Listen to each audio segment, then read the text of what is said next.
everyone, this is Jotto, and welcome to the Managrind tournament recap. Talking about the top decks, talking about the top cards, and the state of the metagame for this week's tournaments. Now, I do apologize for the quality drop on the last weekly. I actually don't know why that happened. It happened somewhere in the upload from Twitch. The actual settings I used were the same for the first weekly as the last weekly I just uploaded, so I actually don't know what happened. I'm gonna see if I can record in a slightly higher setting, see if get it a little bit better, but I don't really know. It wasn't on my end, so I do apologize, but wasn't much I can do. Anyway, the actual weekly show's subject for this weekend hasn't been defined. I'm gonna figure it out within the next couple of days, so if you do have any suggestions or links to a series of games or anything like that, then put it in the comment section and I'll take it into consideration. So without further ado, let's get started, shall we? Top 3 from North America. We had first place USS Captain, second place T-Yap and Motorbike. Hate traffic. Okay, third place, Jaden. Moving on. So, first place we had Rogue Cantrip deck. Now, Rogue Cantrip is a deck we've seen many times before. That's not the interesting bit. The interesting thing about this one is some of the variations. Things like Spiteful Smith, very large minion. A lot of people ignore it. Ragnaros, one that a lot of people don't expect, even though when you think about it, why wouldn't you put it in a Rogue deck? Edwin Van Cleef is something we haven't seen in cantrip decks in a long time because it's not that efficient of a card.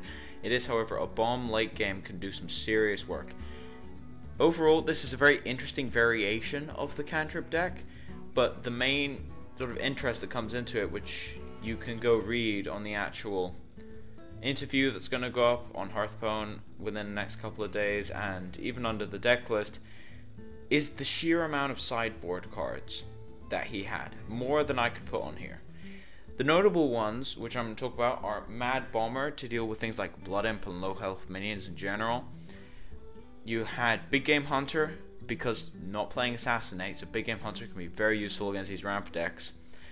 And the most interesting one was Millhouse Mana Storm, which was used against Warlock aggro, because if you think about it, Warlock aggro plays 3 spells, 2 Soulfires and a Power Overwhelming. Making them free is kind of redundant, so you just get a turn 2 4/4 or a turn 1 4/4. Kind of crazy. No drawback, essentially. People have been cutting down on spells recently, playing a lot more minions. Millhouse is actually good against Warlock aggro, especially. Because, as I said, bringing down their cost to 0 does literally nothing. So it's very interesting to see that kind of sideboard strategy from USS Captain. And if you want to look at the rest of the sideboard cards, then I'll put a link in the description to the deck lists, and you can check it under the first deck. So, second place, Shaman Midrange. Now, this is a deck that's been coming back a bit recently, and you can't really blame people for playing it, because as we already said, people aren't running removal or spells at the moment. So playing a mid-range deck seems perfect. You're not playing removal, so let's just stop everything you ever play. So, onto the actual deck. It's a mid-range Shaman deck, so it has a lot of the mid-game minions that are very powerful. We have Earth Elemental, Argent Commander, Defender of Argus, Fire Elemental. Playing that essentially 4 copies of Argent Commander between Fire Elemental and the Argent. And then we also have some late game threats in Sylvanas, which I do consider more of a late game as opposed to mid game. Ragnaros and the Black Knight, dealing with some Iron Barks or Ancient of Wars, which is fairly relevant in the current metagame. Some other interesting ones is we have Kobo Geomancer substituting for Blood Mage Thalnos, which is something you can run instead of Blood Mage. A lot of people run Loot Hoarder over Blood Mage if they don't have it. But the spell power is just as relevant sometimes, even more so in some occasions. And especially when you look at the spell count, we have Lightning Bolt benefits from spell power, Lightning Storm, and Earth Shock. All of these spells become terrifying with a singular spell power or 2 including hero power.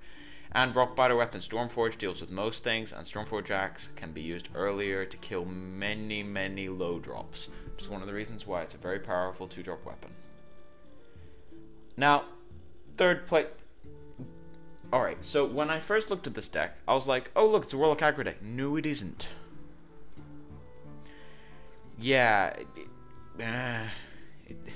it's not a Warlock aggro deck. I'm so used to looking at Warlock aggro decks, and my first instinct was, oh, it's a Warlock aggro deck. No, it isn't. This is a Shields Up Warlock deck.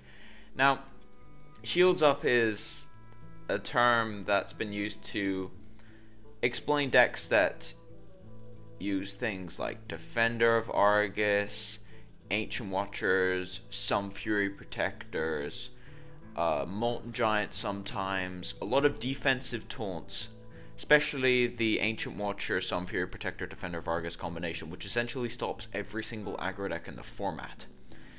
We have some other things like Lord Jaraxxus gives him a plan B, Sylvanas Windrunner, Tinkmaster Overspark is a pseudo hex. If you put Tinkmaster on a Ragnaros, you can deal with a 5/5 much better than you can deal with a Ragnaros. And we also have more spells. 2 Siphon Soul, something we haven't seen in Warlocks in a long time. 2 Mortal Coil, Hellfire, Shadow Bolt, and Shadow Flame. Shadow Flame sees some play, but the rest of those spells have not been seen in a long time, with the exception of 1 Mortal Coil here and there.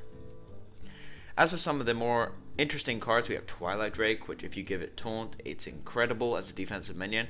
Earthenring Farseer heals up against some of the burn from druids and some of the mages that are still lying around.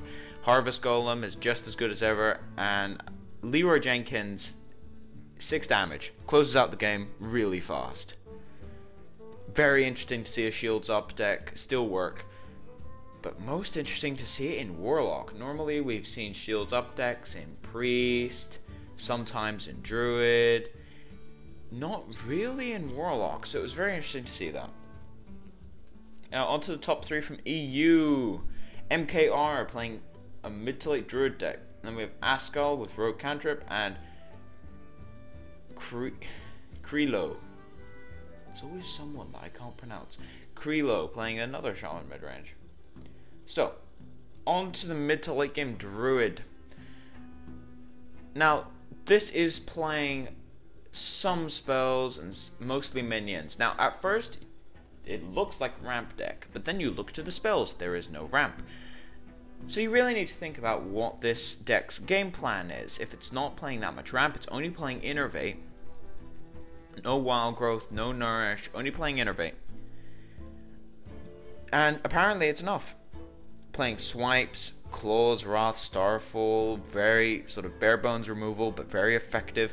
Even a Healing Touch, which can be used to heal up your own minions if they're that large. I mean, if you look at some of the minions, he can fully heal something with Healing Touch. A Ragnaros, a Sylvanas, Ancient of War. These are big minions. Faceless Manipulator targets an amazing amount of things in his own deck. Innervating out an Ancient of War on turn 5 is basically good game against some aggro decks.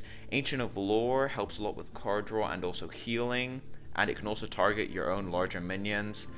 Seeing a lot of Blood Mage Thalnos, especially with Druid. Swipe with 1 spell power is an abomination.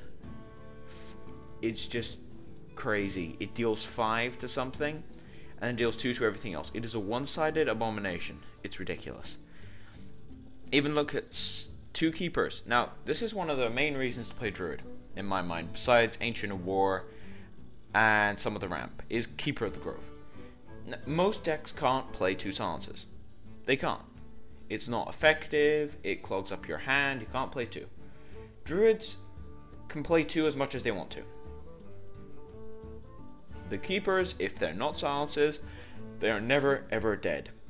They're either 2 to the face, on a 2/4, or removing something like an SI7 without having to combo. They are very powerful cards, very underestimated, and it's one of the main reasons to play Druid in my mind. Now, moving on to another Rogue Cantrip deck. This one doesn't play as finicky as the last one we saw. Still playing the Ragnaros. Ragnaros is showing up in both of these. This one's playing a few more spells. The Fan of Knives and the Assassinate give him some better matchups against aggro and also ramp. And the rest of the deck is pretty standard. We have the buffs, we have the cantrips, we have Argent Commander, Sylvanas, Blood Mage, things like that. It's a very standard rogue cantrip deck, with the exception of the Ragnaros, which you saw in both of these decks, and the one of Assassinate and Fan of Knives, giving him some extra flexibility in certain matchups. Now, onto Shaman midrange again, so I'm just going to go over the differences. First things first, the spells. There is so many interesting spells here. We have a Forked Lightning, which deals with Defias Ringleader, and also some cantrip minions. We have an Ancestral Spirit. An Ancestral Spirit. Ancestral Spirit is one of the most underestimated spells in the entire game. If you think about it, the current metagame has no silencers in it. Ancestral Spirit is insane against a metagame with no silencers in it. And just looking at the deck, Ancestral Spirit can target an incredible amount of things. Earth Elemental, Dark Iron Dwarf early, Unbound Elemental, Alakir. These are really big targets. Even something like Sunwalker comes back with the Divine Shield at 4/5. It is an incredible, incredible spell in this kind of deck. Now, speaking of some of the creatures, we've seen most of these before. Unbound Elemental, Spellbreaker, Fairy Dragon, a lot of one-offs here, Sunwalker, Blood Mage. This is all pretty standard stuff. A lot of one-offs, as I said, in this deck to give it a lot of flexibility. But then there's one at the top. It's called Alakir. Now, the first reaction to some people saying this was, Alakir? Who plays Alakir? Now, the main reason for that is it's a really underestimated minion that people should stop underestimating. What does Alakir do? It kills 2 small minions, or kills a large one, and if it kills 2 small minions, it has taunt, so it attacks a weapon hit. I'm okay with that. I am perfectly okay with that. Also, Rockbiter on Alakir is 12 damage. Or, next to a Flame Tongue Totem is 10 damage. These are really, really big synergies with Alakir, which can attack twice and has charge and Divine Shield. It's kind of a really complex Argent Commander, is how you should really treat it, as opposed to what a lot of people treat it as, which is just a trash legendary. So it's nice to see Alakir do well for once. Alakir is very underestimated. It's not that efficient mana-wise, but card-wise it is an extremely efficient minion. So if you're not playing that much draw power, it can work. But as I said, in terms of mana-wise, it's not that particularly good. So if you're playing a lot of card draw, it's not the best thing you can possibly play. So anyway, the metagame at the moment has recoiled from the mages. The mages got knocked out a bit by the changes, which I talked about briefly in the last weekly, but it was a bit of a knee-jerk reaction. The nerfs to freezes were needed, but was it the correct change? We shall see. I think mage aggro is still viable. We should still see some mages every so often. But apart from that, we're seeing some Warlock shields up decks, Shaman mid-range, Rogue Cantrip is still going around, and Warlock aggro is still messing things up. But it looks like the top classes have really switched from Warlock, Shaman, Mage. I mean, not Warlock, Shaman, Mage. Warlock, Rogue, Mage to Warlock, Rogue, Shaman. And arguably Druid, which is an interesting switch. We saw the Burn Mages leave, and a lot of these decks have had to be thought up to deal with these Burn Mages, and it turns out some of them are actually good against the metagame that's left behind. Whether or not it stabilizes like this or keeps changing, we shall have to see, but I'm guessing within the next 2 weeks or so, we're gonna find out what our metagame is like after the last hotfix on mages and the changes before that on things like Flame Imp, Shadowed Sun Cleric, Argent Commander. So anyway, as for now, this has been Jotto. If you like the content, please subscribe. If you have any ideas for the weekly show, which will be at 2 PM GMT on Saturday as usual, then say it in the comment section below. If you want to have a chat to me at any time, come on Teamspeak. I'll put the address in the description. But as for now, this has been Jotto, signing off.